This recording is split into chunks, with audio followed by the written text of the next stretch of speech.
नमस्कार दोस्तों, फिर से स्वागत है आपका आपके ही चैनल, आपके ही यूट्यूब परिवार में। आज वापस बड़ी इलायची की चर्चा करेंगे। कुछ मैसेज मैंने कल देखे थे जिनमें कुछ अलग टाइप की खबरें मतलब बताई जा रही थी, जो मैंने पढ़ी उनमें। तो उसके ऊपर चर्चा करेंगे। साथ में भाव आज के हैं नहीं, जो आपको पता है, क्योंकि आज संडे है। अगर फिर भी अगर भाव आएगा तो आपको भाव ज़रूर देंगे, लेकिन अभी तक भाव मिले नहीं है। मिलते ही आपको भाव दे देंगे। तो सबसे पहले चर्चा कर लेते हैं उन मैसेज के ऊपर कि मैसेज किस तरह के हैं। तो देखिए, कुछ ग्रुपों में मैंने मैसेज देखे हैं जिसके अंदर अपनी जो बड़ी इलायची के जो ऑक्शन प्राइस आए थे, जो डाउनफॉल के अंदर आए थे, मतलब गिरे हुए थे नीचे की अगर बात करते हैं, तो समथिंग 925 ऊपर 1205 के करीब ऑक्शन प्राइस इस बार गया है, जो आपको इस बारे में पता ही होगा। उसके ऊपर ये बोला जा रहा था कि भाई ऑक्शन प्राइस डाउन गए हैं, इसलिए बाजार भी डाउन है। तो देखिए, एक सबसे बड़ी चीज़ बोल देता हूँ कि बहुत समय से, मतलब 2 से 3 महीने के करीब से ऑक्शन प्राइस जितना भी आ रहा है, उससे कोई लंबा चौड़ा असर अपने बाजार में बिल्कुल भी नहीं हो रहा है। ऐसा नहीं है कि ऑक्शन प्राइस आ रहा है इसलिए बहुत ज़्यादा असर बाजारों के अंदर पड़ रहा है। क्योंकि सबसे बड़ी चीज़ सिक्किम की बोल देता हूँ कि जो ऑक्शन होता है वो सिर्फ सिक्किम के माल का ही होता है। ये बात अच्छी तरह ध्यान रखिएगा। ऐसा नहीं है कि वो असम का माल का भी वहाँ ऑक्शन हो रहा है, या नागालैंड के माल का भी वहाँ ऑक्शन हो रहा है, अरुणाचल के माल का भी वहाँ ऑक्शन हो रहा है। तो किसी तरह का ऑक्शन वहाँ नहीं होता है। वहाँ जितना भी ऑक्शन होता है वो सारा सिक्किम के माल का ही होता है। और सिक्किम की कंडीशन आप लोगों को अच्छी तरह पता है कि सिक्किम की कंडीशन क्या हुई थी बीच में। तो मतलब इतना माल वहाँ नहीं है जिससे कि मार्केट में किसी तरह का कोई असर पड़े कि भाई वहाँ का ऑक्शन प्राइस डाउन हो गया है तो बाजार भी डाउन हो जाएगा। मुझे तो ऐसा नहीं लगता है। अगर आपको अगर ऐसा लगता हो कि सिक्किम के प्राइस से जो ऑक्शन प्राइस है उससे कोई आपके बाजार के ऊपर किसी तरह का कोई असर आ रहा है, तो अगर आपको लगता हो तो कमेंट जरूर कीजिएगा। बाकी मुझे ऐसा लगता है किसी तरह का कोई असर नहीं आएगा, क्योंकि उतना माल ही वहाँ नहीं है सिक्किम के अंदर के जिससे कि हाँ, अगर ऑक्शन प्राइस डाउन हो और प्राइस डाउन के साथ में अगर माल जो हो अगर बहुत ज़्यादा क्वांटिटी के अंदर वहाँ हो, तो शायद किसी तरह का कोई असर पड़ सकता था। लेकिन प्रेजेंट टाइम में ऐसा कुछ भी नहीं है, क्योंकि इतना माल नहीं है कि जितना का बाज़ारों के अंदर किसी तरह का कोई असर आप लोगों को देखना पड़े। लेकिन डाउट नहीं है, ऑक्शन प्राइस है तो हम लोग देखेंगे भी और उसके ऊपर विचार भी करेंगे। उसमें कोई बात नहीं है, लेकिन उस भाव से किसी तरह का बाजार पे असर नहीं आने वाला, किसी तरह की कोई मंदी नहीं आने वाली।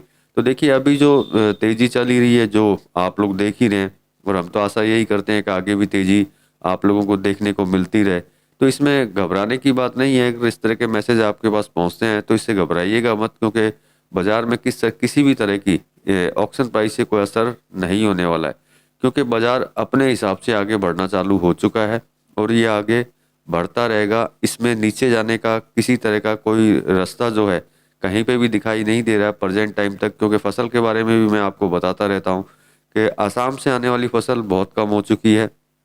नेपाल की नो डाउट अभी भी बाकी है, अभी वो आ रही है और अगले महीने तक भी आती रहेगी। अगले महीने हो सकता है मिडिल तक ख़त्म हो जाए या लास्ट तक पूरी ख़त्म होने के चांसेज हैं। कुछ माल बचेगा वो नेपाल में ही बचेगा, लेकिन मोटा मोटी माल जो है भारत में आ जाएगा। तो इसमें घबराने की कोई बात नहीं है कि भाई इस तरीके से कोई मार्केट डाउन हो सकता है या कोई ज़्यादा करेक्शन आ सकता है। तो मेरे हिसाब से ऐसा लगता नहीं है। लेकिन प्रेजेंट टाइम में जो तेज़ी चल रही है उसका थोड़ा ध्यान रखिएगा, क्योंकि ये जो तेज़ी चल रही है इस तेज़ी को बहुत ज़्यादा तेज़ी समझ के मत चलिएगा।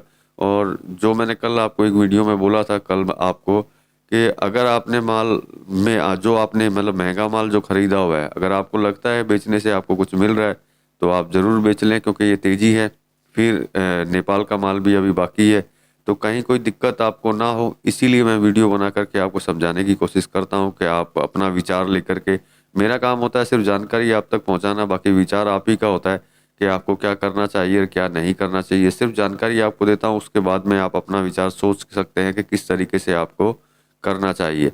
तो इस तेज़ी को पकड़ के रखिए, नो डाउट, उसमें डाउट नहीं है। लेकिन अगर मुनाफा अगर कुछ मिल रहा हो तो आप ले लीजिए, उसमें भी कोई दो राय नहीं है। और आगे का इंतजार कीजिए। देखिए, आगे का तो मैंने बोला है, जो हाजिर व्यापारी जो है जिन्होंने मतलब फिजिकल जिनके पास माल है, उनको तो देखिए विचार करने की ज़रूरत है नहीं, क्योंकि वो लंबी रेस में दौड़ रहे हैं वो। तो उनको तो अच्छा खासा मिलना ही है, क्योंकि हाजिर में है। और आगे किस तरह की कंडीशन है वो आपको पता है। जितना मैं बोलता हूँ उतना ही आप लोगों को शायद जानकारी भी हो सकता है उससे ज़्यादा भी आपको जानकारी हो। तो हाजिर में मेरे हिसाब से आपको कोई दिक्कत आने वाली नहीं है। लेकिन जो रोज़ काम करते हैं उनको यही बोलूँगा कि अपना मुनाफा लेते हुए चलें, जिससे कि आपको किसी तरह की कोई दिक्कत ना हो। जो कल बोला था वही आज बोलता हूँ, बहुत ज़्यादा के चक्कर में मत रहिएगा, जो मिल रहा हो उसको ले लीजिएगा। बाकी आपका विचार है, आप बेचना चाहें बेचिए, खरीदना चाहें खरीदिए।